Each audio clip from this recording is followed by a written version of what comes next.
A Day in a Life as a Person na Alipin ng Salapi, Episode 1. So bago ko umpisahan yung mini vlog ko, magpapakilala po muna ako sa inyo. Ginawa ko ang vlog na to para makita nyo po kung ano ang mga ginagawa ng isang kagaya ko na empleyado na nagtatrabaho ng 8 hours sa isang kumpanya. So ngayon, nagpe-prepare ako pagpasok kasi pupunta kami sa Batangas City. Opo, taga Batangas po kami, pero malayo po yung city dito sa amin. Almost 3 hours din po pag nagbiyahe. So preparing po ako ng pag-alis kasi nag-aantay po sa amin sa Batangas yung client. Kaya maaga din po akong gumising. So kanina nakita nyo sumasayaw-sayaw pa ako kasi alam nyo kung bakit. Kasi sobrang puyat ko po kagabi at nag-e-energize po ako.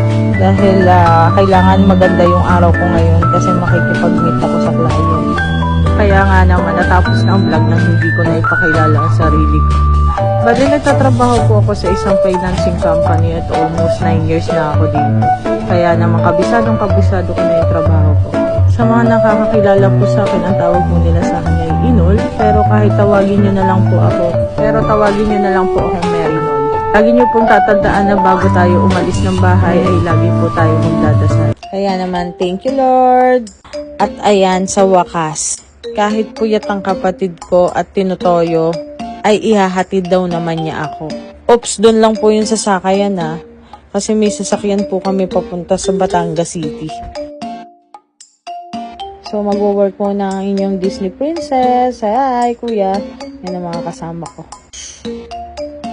At ayan na nga, ganun kabilis. Nakabalik na ulit ako sa bahay. At ngayon, dahil maaga kaming umuwi, aasikasuhin ko naman ngayon yung aking itinatayong business. Ayan, kasama ko ulit ang kapatid ko. At yan, naghahanap kami ng mga kusot para ilagay sa aming magiging kulungan ng mga manok. At napakaswerte namin kasi dito pala sa may Sampaga is binibigay lang nila yung mga kusot.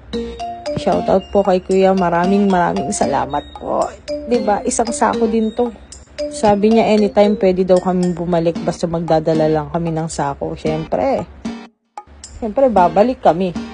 At yan, punong-puno ang tricycle. Ganito ako ka-busy pag walang internet. Pero nagagawa ko pa rin naman ang trabaho ko.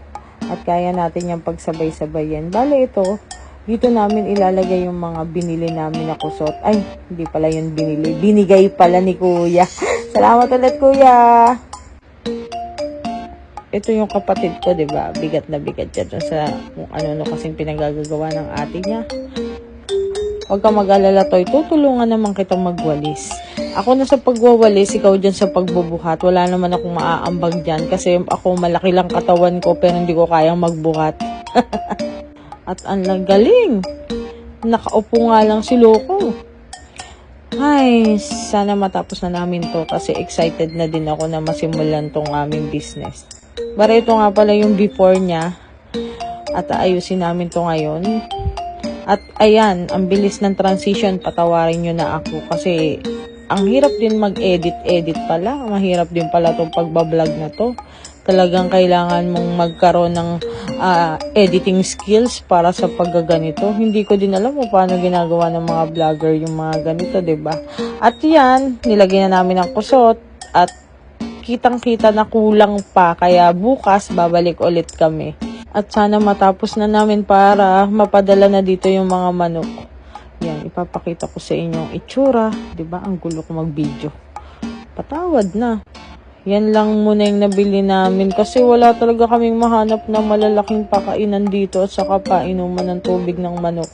Pero nag-order na lang ako sa Shopee. Wala tayong magagawa kaysa wala tayong magamit dahil baka bukas i-deliver na yung mga manok.